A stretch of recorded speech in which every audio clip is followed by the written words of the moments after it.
नमस्कार, आदाब, खुशामदीद, good morning, सुप्रभात मेरे प्यारे दोस्तों। दोस्तों आज है 14 अगस्त और आज हम अध्ययन करेंगे 14 अगस्त के जितने भी करंट अफेयर्स के क्वेश्चन बनते हैं या जितने भी करंट अफेयर्स के इंपॉर्टेंट क्वेश्चन हैं उनके बारे में। तो चलिए दोस्तों शुरू करते हैं। दोस्तों शुरू करने से पहले अगर आपने अभी तक करंट अफेयर्स अकेडमी के ऑनलाइन यूट्यूब चैनल को सब्सक्राइब नहीं किया तो जल्दी से जल्दी सब्सक्राइब कर लीजिए। तो चलिए दोस्तों बढ़ते हैं अपने पहले क्वेश्चन। तो चलिए दोस्तों ये रहा आपके सामने पहला क्वेश्चन। तो दोस्तों ट्रॉपिकल बटरफ्लाई कंजर्वेटरी पार्क स्थित है, तो दोस्तों कहाँ स्थित है? तमिलनाडु में। दोस्तों कहाँ स्थित है? तमिलनाडु में। तो दोस्तों इसके बारे में अभी आगे और जानकारी लेते हैं। तमिलनाडु के तिरुचिरापल्ली में ट्रॉपिकल बटरफ्लाई कंजर्वेटरी है जो 27 एकड़ में फैला हुआ है और इसे एशिया का सबसे बड़ा तितली पार्क माना जाता है। कि कौन सा पार्क है दोस्तों? ये तितली पार्क, यानी यहाँ सबसे ज्यादा अधिक तितलियां पाई जाती हैं। ये अपर अनाइक्ट रिजर्व फॉरेस्ट में स्थित है जो तिरुचिरापल्ली में कावेरी और कोलिडम नदियों के बीच स्थित है। कौन कौन सी नदियां हैं दोस्तों? कावेरी और ये दो नदियां इनके बीच स्थित है। दोस्तों अरुणाचल जो सॉरी तमिलनाडु के जो राज्यपाल कौन है? बनवारी लाल पुरोहित। और मुख्यमंत्री कौन है दोस्तों? के पलानी स्वामी। और राजधानी चेन्नई। तो चलिए दोस्तों आगे बढ़ते हैं नेक्स्ट क्वेश्चन की ओर। दोस्तों ये रहा नेक्स्ट क्वेश्चन। भारत सरकार द्वारा शुरू किया गया सुरक्षा नामक राष्ट्रीय पोर्टल का संबंध है, किससे संबंध है दोस्तों सुरक्षा का? तो दोस्तों जो है मानव हाथी संघर्ष से संबंध है, यानी जो सुरक्षा पोर्टल है उसका संबंध मानव हाथी संघर्ष से है। चलिए दोस्तों आगे इसके बारे में देखते हैं। भारत सरकार द्वारा शुरू किया गया सुरक्षा नामक राष्ट्रीय पोर्टल मानव हाथी संघर्ष पर आधारित है, यानी जो मानव और हाथियों के बीच में संघर्ष होता है, जो जंगलों के पास जिन लोगों के खेत हैं या जो शहर या सॉरी जो ग्रामीण बस्तियां बसी हुई हैं उनके जो खेतों को नुकसान पहुंचाते हैं और फिर उनमें मानव और हाथियों का संघर्ष होता है, उसके ऊपर आधारित है। इस पोर्टल का उद्देश्य मानव हाथी संघर्ष से संबंधित रियल टाइम जानकारी एकत्रित करना, जिसके आधार पर मानव हाथी संघर्ष प्रबंधन पर ध्यान केंद्रित किया जाएगा। यानी ये जो पोर्टल है ये जो रियल टाइम जानकारी देगा मानव हाथी संघर्ष की, इसलिए वहां पे जो फॉरेस्ट के जो ऑफिसर्स हैं, जो वन विभाग के जितने भी सैनिक सिपाही हैं वो सब पहुंच जाएंगे और उसके ऊपर ध्यान देंगे। दोस्तों विश्व हाथी दिवस की पूर्व संध्या पर केंद्रीय पर्यावरण वन एवं जलवायु परिवर्तन मंत्री, दोस्तों कौन है केंद्रीय पर्यावरण वन एवं जलवायु मंत्री? दोस्तों मैंने लास्ट वीडियो में भी बताया था, पहले की वीडियो में हम 2-3 बार चर्चा कर चुके हैं, इसलिए आप कमेंट बॉक्स में कमेंट करके बताना कि कौन है। तो उन्हें मानव हाथी संघर्ष पर सुरक्षा नामक राष्ट्रीय पोर्टल का एक बीटा संस्करण लॉन्च किया है। तो दोस्तों कब लॉन्च किया है दोस्तों? पूर्व संध्या पे, यानी जो विश्व हाथी दिवस कब मनाया जाता है दोस्तों? 12 अगस्त को विश्व हाथी दिवस मनाया जाता है और इसकी पूर्व संध्या पर जो राष्ट्रीय सुरक्षा नामक जो है राष्ट्रीय पोर्टल का बीटा संस्करण लॉन्च किया है। तो चलिए दोस्तों बढ़ते हैं नेक्स्ट क्वेश्चन की ओर। अंतर्राष्ट्रीय छात्र मूल्यांकन कार्यक्रम किसके द्वारा आयोजित किया जाता है? तो दोस्तों किसके द्वारा आयोजित किया जाता है? ओईसीडी के द्वारा। किसके द्वारा दोस्तों? ओईसीडी के द्वारा। तो अब जानकारी इसके बारे में और लेते हैं दोस्तों। और क्या है? आर्थिक सहयोग और विकास संगठन, फुल फॉर्म क्या है दोस्तों? आर्थिक सहयोग और विकास संगठन द्वारा वर्ष 2021 में आयोजित होने वाले अंतर्राष्ट्रीय छात्र मूल्यांकन कार्यक्रम में भारत की तरफ से केंद्रीय विद्यालय संगठन, नवोदय विद्यालय समिति द्वारा संचालित विद्यालय तथा केंद्र शासित क्षेत्र चंडीगढ़ के विद्यालय भाग लेंगे, यानी इतने जो विद्यालय हैं वो इसमें भाग लेंगे ओईसीडी के अंतर्गत। जो इसमें राष्ट्रीय छात्र मूल्यांकन, इसमें अंतर्राष्ट्रीय है, वो छात्रों का मूल्यांकन होता है अंतर्राष्ट्रीय स्तर पे। दोस्तों अंतर्राष्ट्रीय छात्र मूल्यांकन कार्यक्रम तो program for international student assignment PIS से 73 देशों में शिक्षा प्रणाली का एक अंतर्राष्ट्रीय मूल्यांकन कार्यक्रम है। कौन सा मूल्यांकन कार्यक्रम है दोस्तों? शिक्षा प्रणाली का अंतर्राष्ट्रीय मूल्यांकन। पिछली बार भारत ने वर्ष 2009 में पिसा में भाग लिया था, यानी लास्ट बार भारत ने कब भाग लिया था? 2009 में। उस समय 73 देशों में से हमें गर्व हो रहा बताते हुए कि 72वां स्थान भारत को प्राप्त हुआ था, जो बहुत ही श्रम का विषय है भारत के लिए। इस कार्यक्रम के अंतर्गत मूल्यांकन हेतु किसी देश के 15 वर्ष की आयु वाले छात्रों को सम्मानित किया जाता है, जिनकी आयु 15 वर्ष से ऊपर है उनको इसमें अवार्ड दिया जाता है। तो चलिए दोस्तों बढ़ते हैं नेक्स्ट क्वेश्चन की ओर। उदंती वन्य जीव अभ्यारण्य स्थित है दोस्तों उदंती, अब ये मत सोच लेना कि अब बात करंट की हो रही है और इसमें उदंती वन्य जीव अभ्यारण्य जीके के क्वेश्चन कहाँ गए, बिल्कुल जीके के क्वेश्चन नहीं है दोस्तों, ध्यान से देखना दोस्तों। उदंती वन्य जीव अभ्यारण्य कहाँ स्थित है दोस्तों? छत्तीसगढ़ में। कहाँ स्थित है दोस्तों? छत्तीसगढ़ में उदंती वन्य जीव अभ्यारण्य। अब इसको देखते हैं करंट में कैसे जुड़ता है ये। तो दोस्तों पहले देख लेते हैं छत्तीसगढ़ के राज्यपाल कौन है? अनसुईया उइके। और जो मुख्यमंत्री कौन है? भूपेश बघेल। तो दोस्तों अब देखते हैं ये किस प्रकार से करंट का क्वेश्चन बनता है। इस वर्ष अक्टूबर में मानसून के अंत तक छत्तीसगढ़ राज्य ने उदंती वन्य जीव अभ्यारण्य में असम से 5 मादा जंगली भैंसों को लाया जाना सुनिश्चित किया गया है। मतलब दोस्तों हो गया, यानी जो अक्टूबर के अंत में, जो अक्टूबर महीना आएगा अभी, उसमें उदंती वन्य जीव अभ्यारण्य जो छत्तीसगढ़ में स्थित है, वहां पे 5 मादा जंगली भैंसे को लाया जाएगा। और कहाँ से लाया जाएगा दोस्तों? असम से। दोस्तों जो आप देखते हैं ये महत्वपूर्ण क्यों हो जाता है? छत्तीसगढ़ का राजकीय पशु है वो जंगली भैंसा है, जो विलुप्त होने की कगार पर है। इसलिए ये हमारा करंट का क्वेश्चन बन जाता है। उदंती वन्य जीव अभ्यारण्य, उदंती वन्य जीव अभ्यारण्य छत्तीसगढ़ राज्य के रायपुर जिले में अवस्थित है, यानी ये रायपुर जिले में स्थित है। इस अभ्यारण्य की स्थापना वन्य जीव संरक्षण अधिनियम 1972 के तहत वर्ष 1983 में की गई थी। यह अभ्यारण्य तकरीबन 232 वर्ग किलोमीटर क्षेत्र में फैला हुआ है। यह अभ्यारण्य जंगली भैंसों के बहुतायत के लिए प्रसिद्ध था। ये भैंसें वर्तमान में विलुप्त होने की कगार पे, यानी जब ये स्थापित किया गया था उस समय ये जंगली भैंसों के लिए प्रसिद्ध था, परंतु अभी वर्तमान में ये जंगली भैंसें भी विलुप्त की कगार पे हैं। ये जंगली भैंसें असम के मानस नेशनल पार्क से लाए जाएंगे। कहाँ से दोस्तों? मानस नेशनल पार्क से लाए जाएंगे। और मानस नेशनल पार्क कहाँ स्थित है दोस्तों? असम में। तो चलिए दोस्तों बढ़ते हैं नेक्स्ट क्वेश्चन। तो चलिए दोस्तों बढ़ते हैं नेक्स्ट क्वेश्चन की ओर। SN5 स्टारशिप प्रोटोटाइप क्या है? यानी जो SN5 स्टारशिप प्रोटोटाइप क्या है? तो दोस्तों यह आपकी मार्सशिप, यानी जो मार्सशिप है वो है SN5 स्टारशिप। तो दोस्तों इसके बारे में विस्तार से जानकारी लेते हैं, तब आपके समझ में आएगा। स्पेस एक्स कंपनी, कौन सी कंपनी है दोस्तों? स्पेस एक्स जो कंपनी है, स्पेस एक्स कंपनी के SN5 स्टारशिप प्रोटोटाइप द्वारा अपनी पहली परीक्षण उड़ान पूरी की गई है। यानी ये जो दोस्तों ये एक अंतरिक्ष शिप है जिसकी पहली परीक्षण उड़ान है वो कंप्लीट की गई है। इस प्रोटोटाइप ने 60 सेकंड में से भी कम समय में 500 फीट से अधिक की ऊंचाई का सफलतापूर्वक उड़ान भरी। यानी ये 60 सेकंड से भी कम के समय में 500 फीट से अधिक ऊंचाई पर सफलतापूर्वक उड़ान भरी है। दोस्तों ये स्पेसएक्स कंपनी की बिना चालक दल वाले मार्स शिप, यानी मार्स शिप का हिस्सा है। ये एक स्टेनलेस स्टील परीक्षण वाहन है जिसे SN5 कहा जाता है।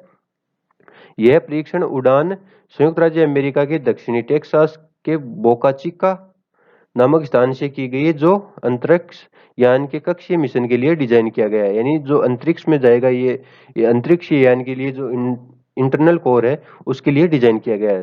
दोस्तों स्पेस एक्स द्वारा डिजाइन किया गया स्टारशिप एक अंतरिक्ष यान एवं सुपर हेवी बूस्टर है जो पृथ्वी की कक्षा, चंद्रमा एवं मंगल ग्रह पर चालक दल एवं कार्गो के लिए पुनः प्रयोज्य परिवहन प्रणाली के रूप में कार्य करेगा।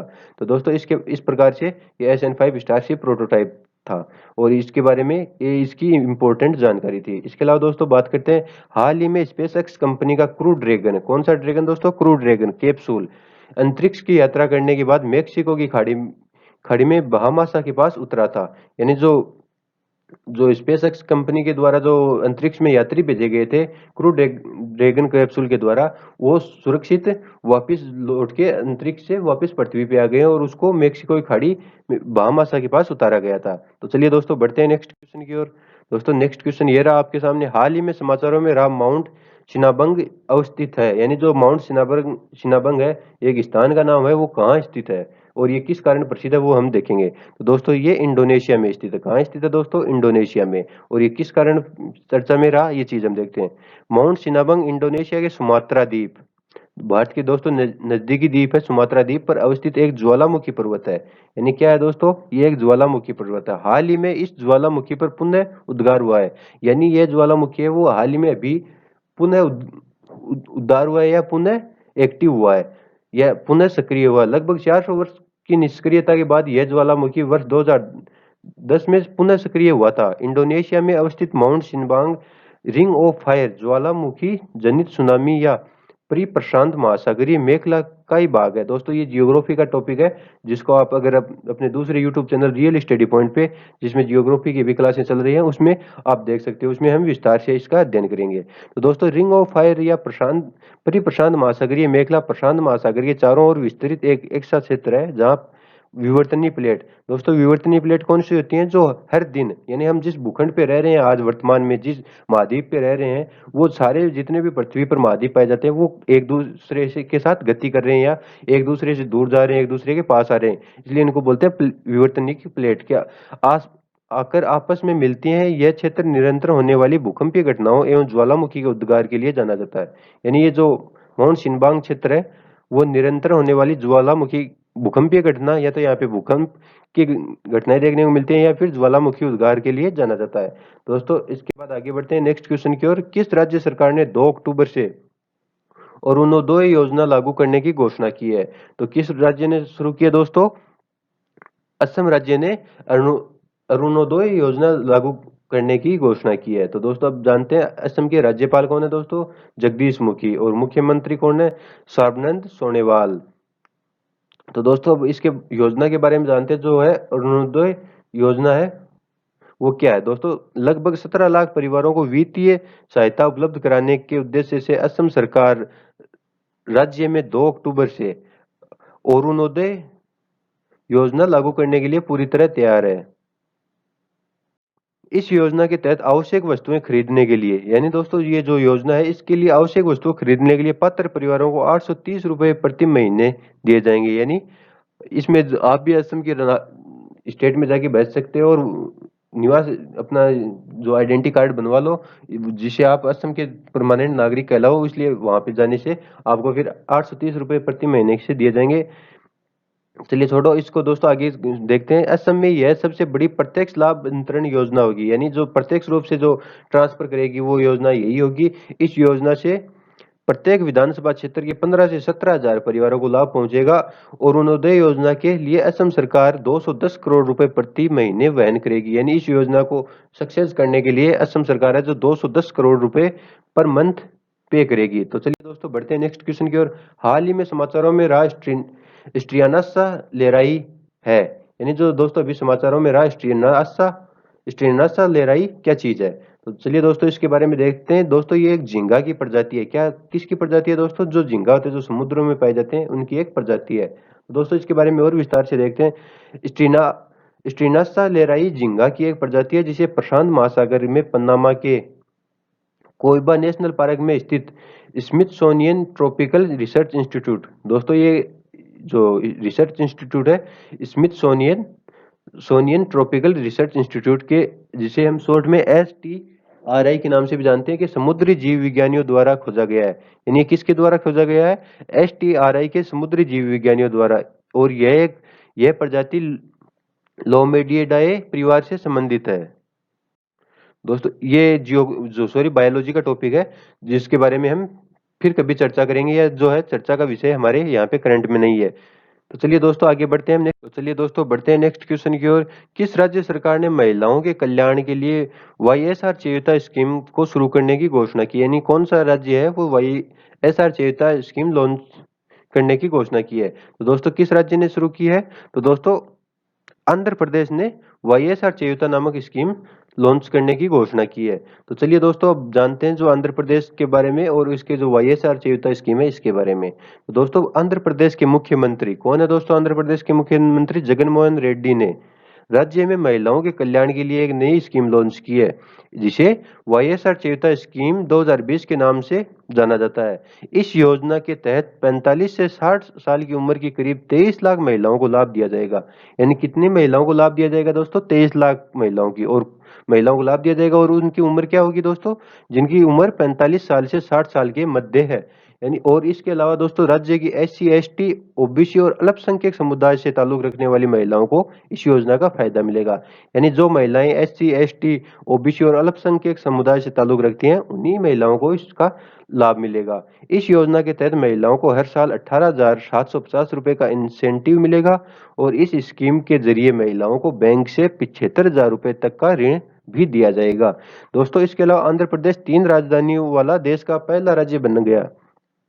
आंध्र प्रदेश की अब अमरावती, विशाखापट्टनम और कुर्नूल 3 राजधानियां हैं। यानी दोस्तों देश का पहला राज्य कौन सा है जिसकी 3 राजधानी है? आंध्र प्रदेश। और कौन कौन सी है? अमरावती, विशाखापट्टनम और कुर्नूल, ये 3 राजधानियां हैं। दोस्तों आंध्र प्रदेश के राज्यपाल कौन है? आंध्र प्रदेश के राज्यपाल है विश्वभूषण हरिचंदन। तो चलिए दोस्तों बढ़ते हैं नेक्स्ट क्वेश्चन की ओर। किस राज्य में मूल्य निगरानी और संस्थान इकाई PMRU स्थापित की गई? इसको दोस्तों एक बार छोड़ दीजिए। PMRU किस जो है उस किस राज्य में स्थापित की गई है दोस्तों? तो दोस्तों वो पीएमआर है वो कर्नाटक राज्य में स्थापित की गई है। किस राज्य में दोस्तों? कर्नाटक राज्य में। और कर्नाटक के राज्यपाल कौन दोस्तों? वजुभाई वाला। राज्यपाल कौन है दोस्तों? वजुभाई वाला। और मुख्यमंत्री बीएस येदियुरप्पा। कौन है दोस्तों मुख्यमंत्री कर्नाटक के? बीएस येदियुरप्पा। चलिए दोस्तों अब इसके बारे में पीएमआरयू है उसके बारे में और डीपली अध्ययन करते हैं। दोस्तों रसायन और उर्वरक मंत्रालय के औषधि विभाग के राष्ट्रीय औषध मूल्य निर्धारण प्राधिकरण कौन क्या चीज दोस्तों? राष्ट्रीय औषध मूल्य निर्धारण प्राधिकरण एनपीए जिसे हम शॉर्ट में बोलते हैं एनपीपीए के तत्वाधीन में कर्नाटक में मूल्य निगरानी और संसाधन इकाई स्थापित की जाएगी, यानी पीएमआरयू स्थापित की जाएगी। यानी दोस्तों जो उर्वरक और जो रसायन और उर्वरक मंत्रालय है और उसका जो औषधि विभाग है, औषधि विभाग के जो एक एजेंसी कार्य करती है राष्ट्रीय औषध मूल्य निर्धारण प्राधिकरण के तत्व, यानी इसके निरीक्षण में कर्नाटक में मूल्य निगरानी और संसाधन इकाई स्थापित की गई है। यानी जो इसके एजेंसी है राष्ट्रीय औषध मूल्य निर्धारण प्राधिकरण, इसके निरीक्षण में जो है पीएमआरयू स्थापित की गई है। राज्य स्तर पर पीएमआरयू राज्य औषध नियंत्रण की प्रत्यक्ष देखरेख के रूप में एनपीए की पहुंच बढ़ाने के लिए कार्य करेगी। यानी जो है ये एनपीए की पहुंच यानी पूरे देश में बढ़ाने के रूप में कार्य करेगी। दोस्तों राष्ट्रीय औषध मूल्य भंडारण प्राधिकरण का मुख्यालय कहाँ है दोस्तों? दिल्ली में। यानी जो एनपीपी है उसका मुख्यालय दिल्ली में है और राज्य केंद्र शासित प्रदेशों में पीएमआरयू की स्थापना के साथ ही एनपीए की पहुंच पूरे देश में हो जाएगी। यानी जब जैसे ही पीएमआरयू की स्थापना होती है उसके साथ ही इसकी पहुंच जो एनपीपी है उसकी पहुंच पूरे देश में फैल जाएगी। तो चलिए दोस्तों आज के जो करंट अफेयर्स का जो हमारे क्वेश्चंस एंड आंसर थे वो यहीं पे समाप्त होते हैं। अब बढ़ते हैं दोस्तों हमारी एक नई जो है कड़ी है करंट बुलेट के नाम से जो हमने शुरू की थी, सॉरी करंट फायर के नाम से जो हमने नई कड़ी शुरू की थी उसके बारे में उसके ऊपर चलते हैं और देखते हैं उसमें हमें क्या क्या करंट से रिलेटेड चीजें देखने को मिलती हैं। तो दोस्तों सबसे पहले आपको देखने को मिलता है प्रधानमंत्री नरेंद्र मोदी ने पारदर्शी कराधान ईमानदार का समान पोर्टल का शुभारंभ किया। इसके बाद दोस्तों भारत में जैविक किसानों की कुल संख्या के मामले में नंबर 1 है, यानी जो जैविक किसान है वो उसके मामले में भारत जो है नंबर 1 पर है और जैविक खेती में रकबे की दृष्टि से 9वें स्थान पे। दोस्तों रकबा बोलते हैं क्षेत्रफल को, यानी जैविक खेती करने के क्षेत्रफल में भारत है जो 9वें स्थान पर है। दोस्तों जनजातीय कार्य मंत्रालय द्वारा विकसित ऑनलाइन कार्य निष्पादन डैशबोर्ड जनजातीय लोगों का सशक्तिकरण भारत में बड़ा बदलाव का शुभारंभ किया गया है। दोस्तों ये एक डैशबोर्ड है जो जिसका नाम है जनजातीय लोगों का सशक्तिकरण भारत में बड़ा बदलाव का शुभारंभ किया गया है। किसके द्वारा दोस्तों? जनजातीय कार्य मंत्रालय द्वारा। दोस्तों इसके बाद आगे बढ़ते हैं। रूस ने कोरोना की स्पुतनिक वी वैक्सीन के इस्तेमाल की मंजूरी दी। कौन सी वैक्सीन दोस्तों?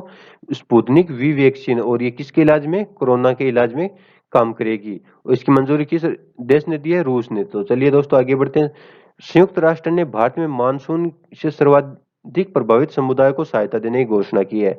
यानी जो संयुक्त राष्ट्र है, कौन सा राष्ट्र दोस्तों? संयुक्त राष्ट्र ने भारत में मानसून से सर्वाधिक प्रभावित समुदायों को सहायता देने की घोषणा की है। इसके बाद दोस्तों गुजरात सरकार ने किसानों हेतु एक नई योजना की शुरुआत की है। गुजरात सरकार ने सूखे, अत्यधिक वर्षा या बिना मौसम बारिश के कारण फसल नुकसान का सामना करने वाले किसानों हेतु एक नई योजना की शुरुआत की है जो प्रधानमंत्री फसल बीमा योजना का स्थान लेगी, जिसकी अवधि 1 साल तक होगी। तो दोस्तों इसके बाद उपग्रह डाटा पर आधारित एक अध्ययन के अनुसार, यानी जो सैटेलाइट डाटा के आधार पर एक अध्ययन किया गया उसमें अरुणाचल प्रदेश में वनों की कटाई की उच्च दर से हॉर्नबिल पक्षी के निवास स्थान पर खतरे पड़ रहे हैं। यानी जो वनों की उच्च स्तर पर कटाई की जा रही है उसके कारण जो हॉर्नबिल पक्षी होता है जो उनके निवास स्थान पर यानी उनके रहने के स्थान पे खतरे पड़ते हुए दिखाई दे रहे हैं। और ये किस क्षेत्र में पाए जाते हैं दोस्तों? हॉर्नबिल अरुणाचल प्रदेश में। चलिए दोस्तों आगे बढ़ते हैं। कोविड-19 के परीक्षण को गति देने के साथ साथ परीक्षण की सटीकता में सुधार लाने के लिए सीएसआईआर द्वारा मेगा प्रयोगशालाएं विकसित करने का काम किया जा रहा है। यानी मेगा प्रयोगशालाएं किसके द्वारा विकसित की जा रही हैं? सीएसआईआर द्वारा। दोस्तों सीएसआईआर की फुल फॉर्म क्या होती है वो आप मुझे कमेंट बॉक्स में बताना। तो चलिए दोस्तों आज की इस कड़ी को यहीं पे समाप्त करते हैं। मिलते हैं नेक्स्ट वीडियो में, तब तक के लिए गुड बाय।